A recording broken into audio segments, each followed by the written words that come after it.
plans, but do it according to God's plan.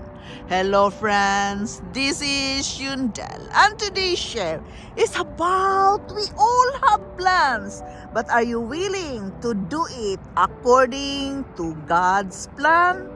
I am sharing with you today what I have read in the scripture. I am still working with myself when it comes to this matter because we all have our own plans in our life, and sometimes it can be so very difficult when we know that God has planned for us as well. Are you going to do according to God's plan, or are you going to do according to your plan? You have to understand, as it says in Galatians 1:15 and 16, for even before I was born, God had chosen me to His and called me. What kindness and grace to reveal His Son with me, so that I could go to the Gentiles and show them the good news about Jesus. Yes, God has a plan to each and every one of us. And in Galatians, it is telling us about the life of Saul. Saul has the biggest enemy of the early church. But God has a plan for him. He has been confused.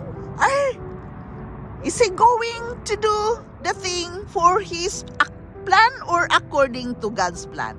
It's that thing which is very difficult to decide when we are living in a spiritual lifestyle. Do you have a plan? But God had another plan for you, which is very difficult to follow sometime as a human being. You have to understand that God based His will only according to our own decision. Like Paul wouldn't have had a chance. The beauty is that God has a sovereign will that burn and overrides our choices and puts us into His purpose. It's the goodness of God. He gives us the choices, and not only according to His plan, but to our own plan as well. Stepping in and showing us mercy and love when we should have been judgment. He is going to brought us into His destiny to follow His will. But He will guide us, He will lead us, and He will enlighten our path. When you understand that God is sovereign, that He's not basing everything on your choices, your ability, on your background, you can stay in peace. Disappointment, losses, and bad breaks are all working according to the plan and purpose He decided long ago for your life. You have to trust that He is a sovereign God. When you don't understand, do not worry when you are confused. God has a plan for you. All you have to do when you are confused what plan you are going to follow, your plan or God's plan. Start trusting in Him, thanking Him for loving you and never giving up on you. God will not give up on us.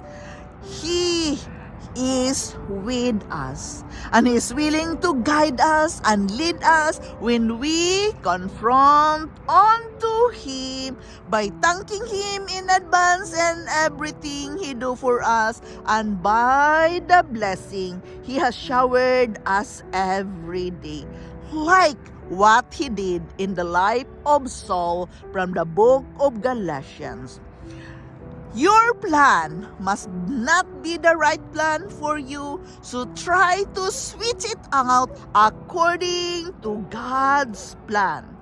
He will give you the sign what you are going to do with your life when you trust in Him, when you let Him guide your life, when you are open for His goodness. He will enlighten you and He will show you the right path, the right plan you are going to follow.